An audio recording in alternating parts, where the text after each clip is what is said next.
लेकिन जो आज की हमारी सबसे महत्वपूर्ण खबर है वो ये है। खबर ये कि सिलवासा और सूरत में प्रधानमंत्री अब से कुछ ही देर के बाद वहां पे होंगे और बहुत सारे अहम जो डेवलपमेंट के कार्य हैं उसको वो जनता को और राष्ट्र को समर्पित करेंगे। क्या कुछ उनका कार्यक्रम है उस पर एक निगाह डाल लेते हैं। पीएम मोदी का सिलवासा दौरा, पीएम नमो अस्पताल फेज 1 का उद्घाटन करेंगे वहां पे सिलवासा में। 450 बिस्तरों वाला अस्पताल स्वास्थ्य सेवाओं को मजबूत करेगा, तो ये बहुत ही महत्वपूर्ण है स्वास्थ्य के लिहाज से। देश के सभी कोनों में स्वास्थ्य सुविधाओं को बढ़ावा देने पर भी इसमें फोकस रखा गया है कि किस तरह से तमाम जो क्षेत्र हैं वो स्वास्थ्य सुविधाओं से वंचित ना हो। 2580 करोड़ रुपए से अधिक की विकास परियोजनाओं का भी एक उपहार देंगे प्रधानमंत्री नरेंद्र मोदी इस दौरान। साथ ही साथ कई विकास की परियोजनाओं का भी उद्घाटन और शिलान्यास करेंगे। और बहुत ही महत्वपूर्ण कि प्रधानमंत्री रोजगार मेले के तहत नियुक्ति पत्र भी वितरित करेंगे। जिन लोगों को नई नई नौकरियां मिले हैं उन्हें भी नियुक्ति पत्र प्रधानमंत्री देने का काम करेंगे। उसके बाद विभिन्न योजनाओं के लाभार्थियों को भी लाभ मिलेगा। क्या कुछ इसमें है वो आपको बता दें तो पीएम आवास योजना बहुत ही महत्वपूर्ण, ये एक योजना जो शहरी लाभार्थी होंगे, जो शहरी गरीब हैं जिनको कि इस योजना का लाभ मिलेगा, वो इससे सबसे ज्यादा लाभान्वित होंगे। गिर आदर्श आजीविका योजना के लाभार्थी भी इसमें शामिल हैं, वो भी काफी लाभान्वित होंगे। साथ ही साथ जो सिलवन दीदी योजना है उसके तहत लाभार्थियों को भी इसका लाभ मिलेगा। तो ये कुछ अहम योजनाएं हैं जिसका कि जिक्र आज प्रधानमंत्री करेंगे। और इसके साथ साथ जैसे कि हम आपको बता रहे हैं, नमो अस्पताल, पीएम नमो अस्पताल फेज 1 का भी प्रधानमंत्री आज उद्घाटन करने वाले हैं। तो ये कुछ अहम कार्यक्रम प्रधानमंत्री का सिलवासा में। अब से कुछ ही देर के बाद वो लाइव तस्वीरें भी हम आपको दिखाएंगे डीडी न्यूज़ पर। और उस वक्त आप देखिएगा किस तरह से जो विकास के कार्य हैं, जो विकास की योजनाएं हैं, वो वहां पे राष्ट्र को और जनता को समर्पित करेंगे। और इस सब के बीच दादर नगर हवेली के सिलवासा में पीएम नमो हॉस्पिटल में सभी अत्याधुनिक सुविधाएं वहां उपलब्ध कराई गई हैं। हमारे सहयोगी वहां पहुंचे हुए हैं ग्राउंड जीरो पर, नीरज सिंह, वही वहां से वो रिपोर्ट भेजे हैं। क्या है इस रिपोर्ट में, आइए देखते हैं। इस समय हम सिलवासा में स्थित नमो हॉस्पिटल में हैं। इस हॉस्पिटल में करीब 600 के करीब बेड हैं, तमाम तरह की अत्याधुनिक सुविधाएं हैं। इसके अलावा अगर ओटी की बात करी जाए, मॉड्यूलर ओटी जो अत्याधुनिक ओटी है, 6 के करीब ओटी अभी मौजूद हैं। और सेकंड फेज में इन ओटियों की संख्या को बढ़ाकर 10 से 12 किया जाएगा। और इसके अलावा बेडों की संख्या बढ़ाकर भी 1300 के करीब की जाएगी। इस ओटी को पूरी तरीके से कंट्रोल किया जा सकता है। आप यहाँ पर देखें कि जो लाइट है, कितनी लाइट रहेगी वो कंट्रोल हो सकती है। इसके अलावा टेम्परेचर कितना रहेगा वो यहाँ से कंट्रोल किया जा सकता है। इसके साथ अगर टेलीफोन से किसी को कनेक्ट करना है तो उसको भी यहाँ से कनेक्ट किया जा सकता है।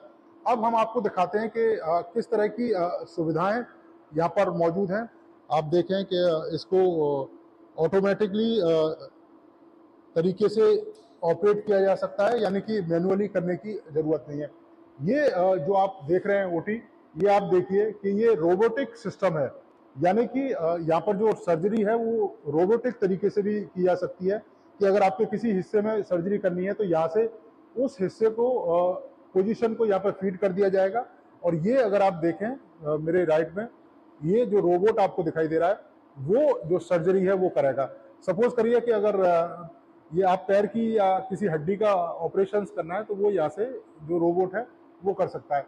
इसके साथ साथ ही ये आप स्क्रीन अगर देख रहे हैं सामने, जिसमें मैं भी दिखाई दे रहा हूँ, तो ये तमाम देश भर के जो स्टूडेंट हैं, इसके अलावा जो हॉस्पिटल में जो इस एरिया में नहीं आ सकते हैं, वो यहाँ से ऑपरेशंस देख सकते हैं कि किस तरह से ऑपरेशन किया जा रहा है। अगर किसी विदेशी डॉक्टर से कोई राय लेनी है तो वो यहाँ से कनेक्ट हो जाएगा और ऑपरेशंस करते समय दिशा निर्देश डॉक्टर को दे सकता है। इसके साथ ही आप यहाँ देखें कि तमाम स्टूडेंट यहाँ बैठेंगे और वो भी लाइव ऑपरेशंस देख सकते हैं और डॉक्टर से सवाल जवाब है वो भी कर सकते हैं। इस तरह की जो ओटी है वो हिंदुस्तान के कुछ गिने चुने ही हॉस्पिटल में है। और अब ये सिलवासा में प्रधानमंत्री नरेंद्र मोदी लोगों को समर्पित करने जा रहे हैं इस हॉस्पिटल को।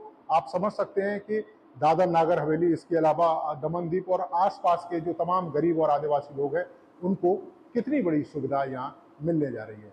Neeraj Singh, DD news, Silvassa.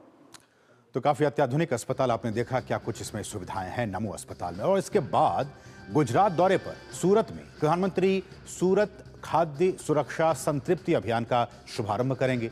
सूरत में लगभग 2 लाख लाभार्थियों को प्रधानमंत्री गरीब कल्याण अन्न योजना के तहत लाभ मिलेगा। सूरत में एक जनसभा को भी प्रधानमंत्री संबोधित करेंगे। इस आयोजन के लिए एक भव्य गुंबद बनाया गया है और अन्य सजावट भी की गई है।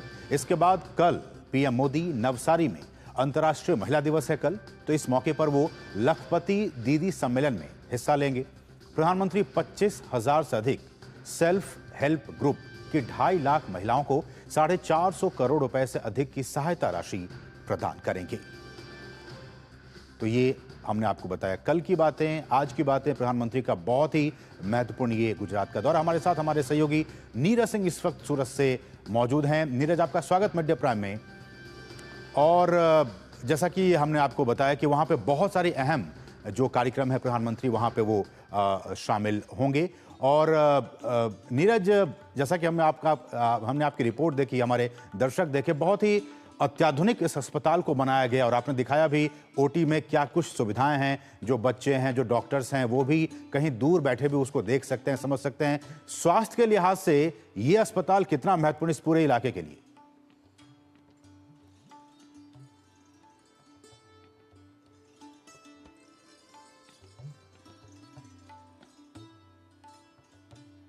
नीरज, आपकी आवाज हम तक नहीं पहुंच पा रही है। नीरज, हम आपसे दोबारा कनेक्ट करने की कोशिश करेंगे, लेकिन जैसा कि हमने बताया कि बहुत ही महत्वपूर्ण, और जैसा कि इस रिपोर्ट में भी आपने देखा, इस पूरे क्षेत्र के लिहाज से, इस पूरे इलाके के लिहाज से ये जो अस्पताल है नमो अस्पताल, बहुत ही महत्वपूर्ण स्वास्थ्य के लिहाज। और अब से कुछ देर पहले भी आप जब गृहमंत्री अमित शाह को सुन रहे थे बेंगलुरु में, वो भी स्वास्थ्य का जिक्र कर रहे थे और उन्होंने कहा कि बीते 10 वर्षों में किस तरह से जो सरकार है केंद्र की, नरेंद्र मोदी सरकार, वो हर किसी के लिए स्वास्थ्य की पहुंच सुलभ हो, सस्ता हो, डॉक्टर्स तक वो पहुंच सके, अपने इलाज को अच्छे से करवा सके, इसकी बहुत कोशिश की गई है। और बीते 10 वर्षों में हमारा जो स्वास्थ्य क्षेत्र है, जो हेल्थ का इंफ्रास्ट्रक्चर है, वो भी काफ़ी मजबूत हुआ है।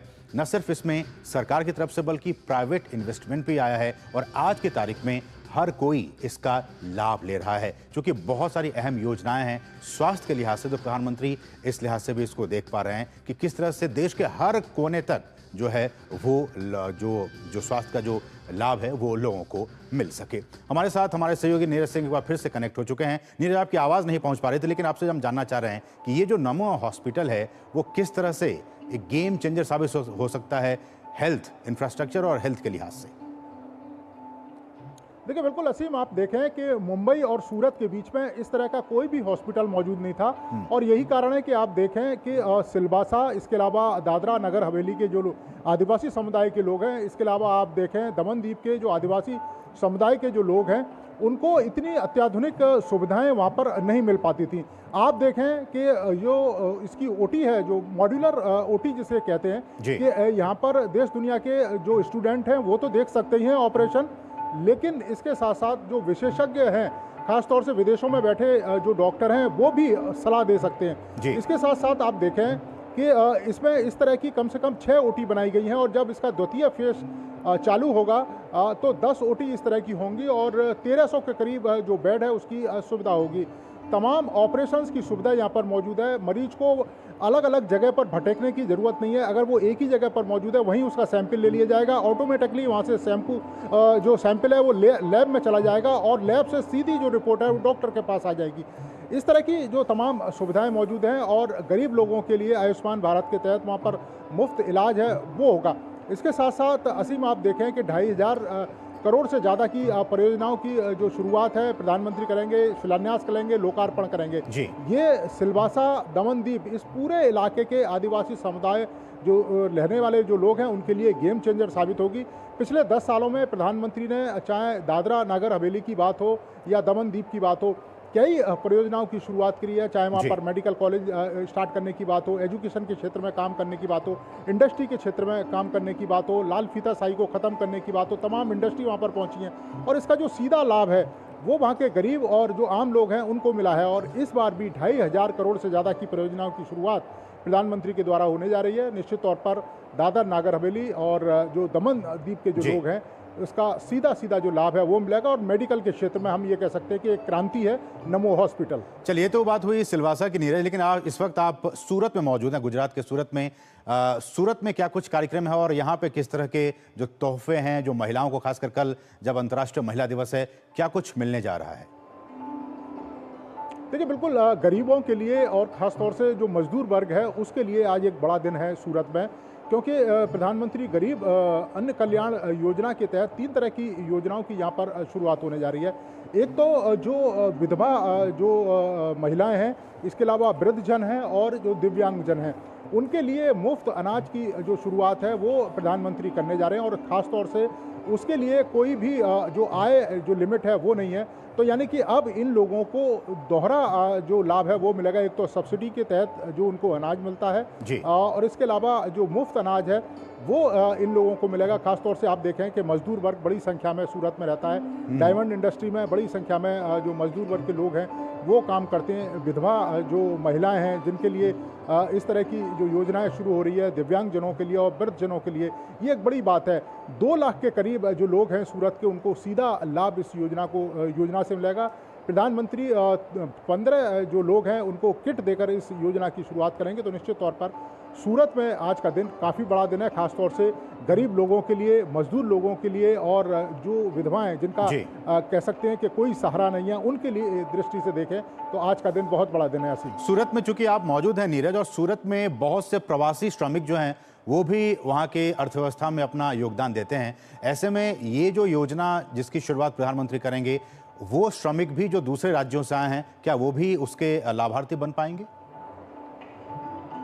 देखिए, बिल्कुल बन पाएंगे, क्योंकि राज्य सरकार ने एक मुहिम चलाई थी और यहाँ पर ये देखा था कि कौन कौन से लोग हैं, चाहे वो दिव्यांगजन हो, इसके अलावा वृद्धजन हो, जो विधवाएं हैं और ख़ास तौर से जो मजदूर हैं, उस मजदूर में प्रवासी मजदूर भी शामिल हैं। उन तमाम लोगों का एक सर्वे किया गया और ये देखा गया कि कौन कौन ज़रूरतमंद है, और 2 लाख के करीब जो संख्या है वो राज्य सरकार ने तय करी। और उसके बाद इन 2 लाख लोगों को ये तमाम सुविधाओं का जो लाभ है वो प्रधानमंत्री देने जा रहे हैं। तो कह सकते हैं कि चाहे हम विधवाओं की बात करें, वृद्धजनों की बात करें, दिव्यांगों की बात करें और मजदूर वर्ग की बात करें, उनके लिए बड़ा दिन है। खासतौर से गरीब लोग जो 2 जून की रोटी मुश्किल से कमा पाते थे, लेकिन अब उनके लिए एक बड़ा सहारा मिलने जा रहा है। चलिए, बहुत बहुत शुक्रिया नीरज, इन तमाम ताज़ा अपडेट्स को सूरत से, गुजरात के सूरत से हम तक पहुंचाने के लिए बहुत बहुत शुक्रिया।